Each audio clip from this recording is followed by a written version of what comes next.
1,000 people suddenly died. That is the size and scope of the fentanyl overdose crisis in the last 9 years of the Carney-Trudeau Liberals. A small, beautiful city like Brandon has vanished from our lives. Since 2016, 50,000 Canadians have died of overdoses to opioids, 9 in 10 of whom have died as a result of fentanyl. More Canadians have died of opioid overdoses in the last 9 years than died fighting for Canada in the Second World War. They are real people, brothers, sisters, sons, daughters, fathers, mothers, friends, and thousands more are still suffering.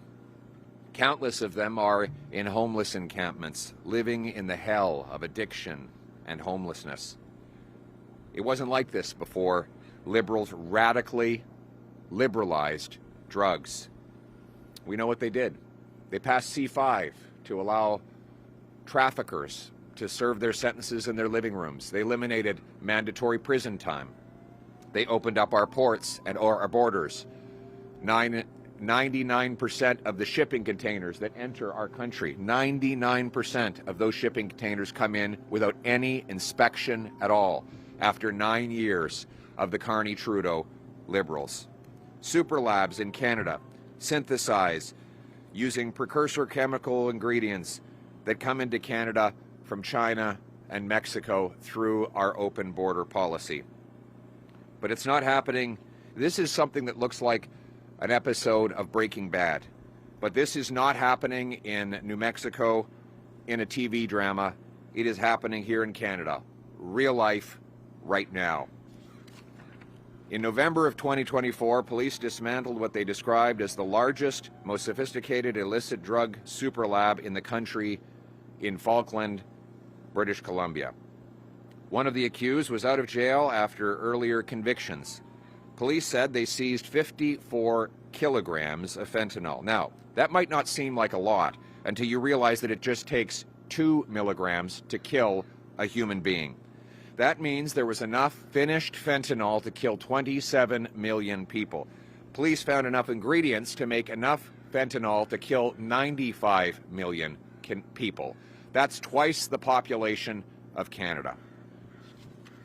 Police also found 390 kilograms of methamphetamine, small explosives, ammunition, silencers, high-capacity magazines, body armor, $500,000 in cash, and 89 firearms, many of which were, quote, loaded and ready to be used. Days earlier, police discovered a super lab in Langley, BC, that they say was capable of producing multiple kilograms of fentanyl on a weekly basis. A Government of Canada report confirmed, and I quote, seizures of Canada-sourced fentanyl in places like the U.S. and Australia suggest that the domestic production of fentanyl is likely exceeding the domestic demand and that Canada is now a source and transit country for fentanyl to some markets. The number of seizures of fentanyl at the Canada-U.S. border more than tripled between 2023 and 2024, rising from 239,000 doses to 839 doses. How did this happen? Well, the Carney-Trudeau Liberals happened. They legalized fentanyl possession here in British Columbia in partnership with the local radical NDP BC government.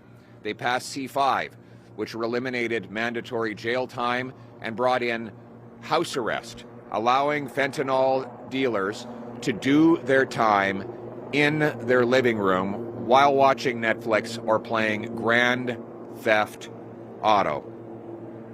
The Falkland Super Lab that police discovered had ties to transnational criminal networks that span Mexico all the way to China. They are killing our people and many more in other countries, which is now endangering the trade with our closest ally. President Trump has threatened to tariff Canada because of what he says is lethal drug flows. But whether or not we agree with him should not matter. It should not take a foreign leader to get the Liberals to wake up to the drug crisis that they have caused here at home. It should have been enough that we lost 50,000 of our people. We should crack down on drugs not to please President Trump, but to ensure that not one more mother has to bury her face in her hands on learning that her son died of an overdose in a back alley somewhere. We must stop drugs to save our people and put Canada first. It starts with locking up mass traffickers and manufacturers of this poison with penalties that fit the crime. But what is that crime? Let's call fentanyl trafficking what it is. Mass murder. Selling 40 milligrams of this poison is enough to kill 20 people. It's like spraying bullets into a crowd. You might not know who you're killing, but it's certain someone will die. That's why I'm denouncing today, as part of my Canada First plan, that common sense Conservatives will bring mandatory prison sentences. There will be life sentences for anyone caught trafficking, producing, or exporting over 40 milligrams of fentanyl. 40 milligrams is enough to kill 20 people. Anyone who is involved in trafficking that amount of fentanyl will get a life sentence. We will lock them up and we will throw away the key. And 15 years for traffickers caught with between 20 milligrams and 40 milligrams will be the new mandatory sentence. The people we will lock away are not non-violent addicts. They are the victims. We will come to the rescue of victims and addicts. We will provide life-saving treatment. My message to anyone struggling with addiction today is have hope, hang on, help is on the way.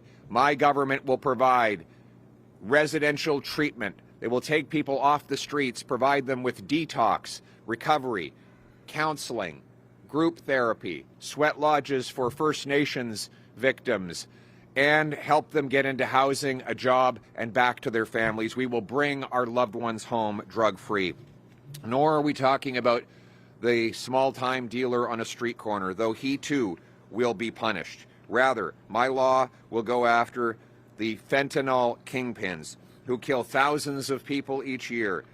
We will treat them like the mass murderers they are. We will bring home the country we knew and loved.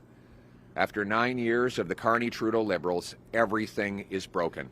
Housing costs have doubled. Food bank use has doubled. Gun crime has doubled. The national debt has doubled. All of this because Justin Trudeau was implementing the radical policies of carbon tax Carney. These policies have destroyed our working class, and now he threatens an even bigger carbon tax after a brief election pause, a tax that will drive hundreds of billions of dollars out of our country and continue the rising cost of living that the Carney Liberals have imposed over the last 9 years. The good news is, life was not like this before the Carney-Trudeau Liberals, and it won't be like this after they're gone. We're going to bring home the country we knew and loved. We're going to axe the tax, build the homes, fix the budget, and stop the crime. Most of all, we are going to put our country first. This will be a country where hard work pays off, where anyone from anywhere can do anything. That was the Canadian promise, and my purpose is to bring it home.